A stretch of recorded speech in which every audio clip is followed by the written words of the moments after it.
की तरह India India भी शुक्र अदा करता होगा कि जान छूटी हमारी ये 1947 के बाद हमारी जान छूटी अलग हो गए हमारे से।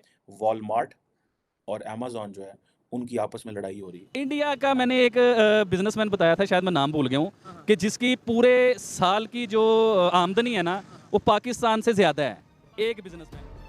नमस्कार दोस्तों, आपका बहुत बहुत स्वागत है अपने न्यू अपडेट्स चैनल में।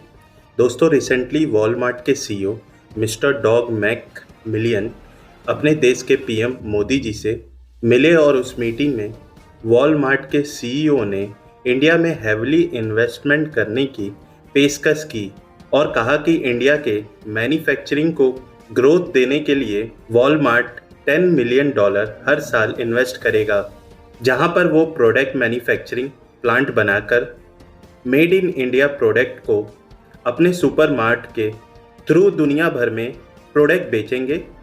प्लस 10 साल में भारत की इकोनॉमिक 6.3 ट्रिलियन हो जाएगी। इस मौके को हाथ से नहीं जाने देना चाहते हैं वॉलमार्ट के सीईओ और अमेज़न को टक्कर देने के लिए भारत के कई सिटीज़ में स्टोर खोलने का भी प्लान कर रहे हैं। इसी न्यूज़ को देखकर पाकिस्तान में खलबली मच गई और पाकिस्तानी एंकर ने बताया कि पाकिस्तान में एक पार्टी दूसरी पार्टी को गले पकड़ रही है और फौज सुप्रीम कोर्ट से लड़ रही है। तो आज पाकिस्तान की एक पार्टी रोड पर खड़ी है और धरने दे रही है और दूसरी पार्टी सुप्रीम कोर्ट के गेट को तोड़कर सुप्रीम कोर्ट ऑफ पाकिस्तान के सामने धरने प्रदर्शन कर रही है और भारत में विदेशी ब्रांड भारत की ग्रोथ में इन्वेस्टमेंट के लिए लड़ रहे हैं। चलिए दोस्तों, इस वीडियो को शुरू करते हैं और एटॉमिक मुल्क की पतली हालत की सिचुएशन देख लेते हैं। दोस्तों, पाकिस्तान के अंदर तो एक जो खबर चलती है वो यही चलती है कि सुप्रीम कोर्ट के अंदर जनाब जजेस जो हैं वो इमरान खान को फ़ायदे दे रहे हैं। जीएचक्यू में जो जनरल्स हैं वो इस वक्त मौजूदा हुकूमत को फ़ायदे दे रहे हैं। मौलवी जो हैं पाकिस्तान के फजलुर रहमान एंड अदर्स वो सुप्रीम कोर्ट के बाहर खड़े हुए हैं और वो वहाँ पे प्रोटेस्ट कर रहे हैं कि सुप्रीम कोर्ट इमरान खान को फेवर दे रही है। लेकिन हमारे साथ में नेबर भारत में वहाँ पे भारत में वॉलमार्ट और अमेज़न जो है उनकी आपस में लड़ाई हो रही है। अमेज़न एंड वॉलमार्ट की आपस में लड़ाई हो रही है और किस चीज़ की लड़ाई हो रही है कि कौन इंडिया की मार्केट पे कब्जा करना चाहता है। और वॉलमार्ट जो है उसने अमेज़न को एक जिसे वो कहते हैं ना ऑनलाइन कंज्यूमर्स की जो जंग है उसमें शिकस्त दे दी। ठीक है जनाब। और कहा जाता है कि ये बड़ी एक्सपेंसिव एक ई-कॉमर्स डील हुई है इंडिया की तारीख में कि जिसमें इंडियन मार्केट जो है 2018 में तकरीबन $16 बिलियन जो है वो तकरीबन 77% जो शेयर और स्टेक है वो कह रहे हैं जो फ्लिपकार्ट है ऑनलाइन रिटेलर फाउंडर है अमेज़न का उसके अगेंस्ट उसने ये डील जो है वो ली है। तो अब आप इमेजिन करें और कि किस तरह इंडिया की जो ये जो वॉलमार्ट है वो किस तरह ओवरटेक कर रहा है चीज़ों को। और मज़े की बात ये है कि जो जिसे वो कहते हैं ना कि एक तरफ ऑनलाइन ई-कॉमर्स डील्स की कंपटीशन है और दूसरी तरफ सोशल मीडिया पे एक दूसरे को गालम गलोच की जो कंपटीशन है। वॉलमार्ट अमेज़न को जो है वो ये इस फील्ड में वो कह रहा है जी कि हम जो है ना इनको पीछे छोड़ गए हैं। ठीक है जी। अब ये देखें कि जिसे वो कहते हैं ना कि कहाँ-कहाँ पे कि कहीं जापान का जनाब वो सॉफ्ट बैंक है वो बीच में घुसा हुआ है। सिंगापुर के जो सॉवरेन बैंक है वो घुसे हुए हैं। ठीक है जी।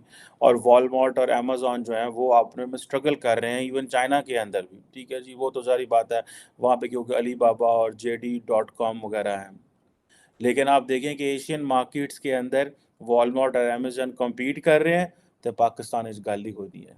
सवाल ही पैदा नहीं होता कि कोई ग्लोबल चेन आ जाए पाकिस्तान में। उसकी वजह क्या है? को पाकिस्तानी जो है वो चीज़ें खरीदते ही नहीं हैं। और जो है वो लोकल मार्केट है। हम लोग अपने हुकूमत पे ट्रस्ट नहीं करते, हम लोग बैंकों में नहीं जाते, हम लोग अपनी चीज़ें कैश में समझते हैं, हम समझते हैं बैंकों में जाना हराम है। हमने सूद है वो हराम करार दे दिया हुआ है, जब सूद हराम है तो बैंक भी हराम है। लोग घरों में कैश रखते हैं, जिसको जो तकलीफ़ है करना है कर लो, हुकूमत मार रही है आपका कि वो जितनी इनफॉर्मल इकॉनमी है उसको फॉर्मल करें, लोगों को बैंकिंग सेक्टर के अंदर लेके आएँ। वो हमारे जो मज़हबी तबका है बहुत बड़ा, एक मज़हबी तबका तो थोड़ा मॉडरेट हो गया, उसको समझ आ गई। एक तबका वो है जो कि इंतहाई अनएजुकेटेड है, लेकिन they are very super rich भी हैं बहुत सारी जगहों पे, लेकिन वो बड़े ट्रेडिशनल और देसी स्टाइल में रहते हैं। ठीक है जी।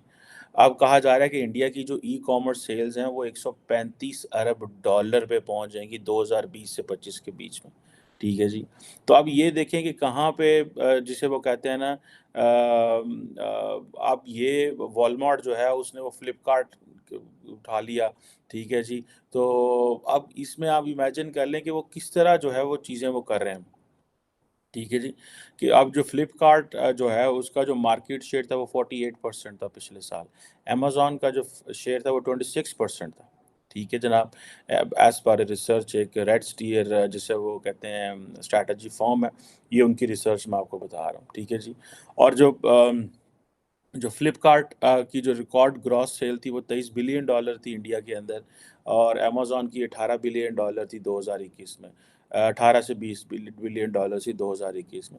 सो क्वेश्चन ये आता है कि वहाँ पे जितनी बड़ी ग्लोबल मार्केट्स हैं, जब मैं अमेरिका था तो एक आम आदमी के लेवल पे जिस दिन से इमरान खान साहब गिरफ्तार हुए हैं और आज तक, अभी तक, आप यकीन करिए हमारे काम कारोबार बिल्कुल ठप पड़े हैं, बंद पड़े हैं। ये कोई भी कारोबार कर रहे हैं किसी एक से पूछ के देख लीजिए। और भाई लोग घरों से नहीं निकल रहे, लोग डर रहे हैं, लोगों में डर ही नहीं खत्म हो रहा कि हम बाहर निकलेंगे। कारोबार कैसा चल रहा है आपका? की तेन दसी है बेटा, आज सुबह से बैठे हैं और रक्षा मेरा वो सामने खड़ा है, रक्षा चला के गुजारा कर ली जैसे। इंडिया का मैंने एक बिजनेसमैन बताया था, शायद मैं नाम भूल गया हूँ, कि जिसकी पूरे साल की जो आमदनी है ना वो पाकिस्तान से ज़्यादा है। एक बिजनेसमैन की बात बता रहा, उसका नाम मैं भूल गया हूँ। शायद आप अडानी साहब की बात नहीं, कर जो रहे हैं। जिनके वो बड़े बड़े गाड़ियाँ बनती हैं, पता नहीं क्या क्या, मैं नाम जेन से निकल गया। टाटा? टाटा वाले, उनका नाम क्या है पता है कुछ आपको? यानी नाम का ऐसा मुझे अभी ठीक है। अच्छा अच्छा, टाटा कंपनी के जो ऑनर हैं, मतलब इस तरह के रिच लोग इंडिया में हैं। मैं अब कहना ये चाह रहा हूँ कि हम ये नहीं कह रहे आपकी है ना खराब ना हो जाए, ईगो हर्ट हो जाती है ना, हम ऐसी बात- ईगो हर्ट ना हो जाए आपकी। पूरी दुनिया से तो भीख मांगते हो, चलो इंडिया से भीख ना मांगो।